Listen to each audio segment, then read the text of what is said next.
బస్సులలో ఉచిత ప్రయాణాన్ని ధర్మ సమాజ్ పార్టీగా ఈ ఆర్టీసీ ఏదైతే ప్రవేశపెట్టిరో ఉచిత ప్రయాణం దానిలో కొంత అనర్థాలు నష్టాలు జరుగుతూ ఉన్నాయని వాటిని సవరించాలని ఈరోజు నారాయణఖేడ్ ఆర్టీఓ గారు వెంకటేష్ గారికి వినతి పత్రం అందజేయడం జరిగింది. ఈ యొక్క ప్రయాణంలో ఏదైతే ధనవంతులైనటువంటి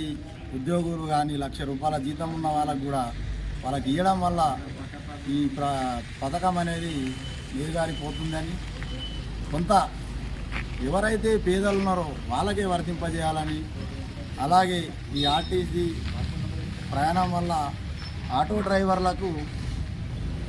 ఉపాధి లేకుండా పోయింది కాబట్టి ఆటో డ్రైవర్లకు నెలకు ₹3,000 చొప్పున వాళ్ళకు ఇవ్వాలని, వాళ్ళని ఆదుకోవాలని కూడా ఈ సందర్భంగా మేము డిమాండ్ చేస్తూ ఉన్నాం. ఈ యొక్క ప్రభుత్వం సవరించని పక్షంలో ధర్మ సమాజ్ పార్టీ ఆధ్వర్యంలో ఖచ్చితంగా న్యాయపరమైనటువంటి ఉద్యమాన్ని రాష్ట్ర వ్యాప్తంగా డాక్టర్ విశారదన్ మహారాజ్ గారి ఆదేశాల మేరకు ఉద్యమాన్ని కూడా ఉధృతం చేస్తామని ఈ సందర్భంగా తెలియజేస్తాను.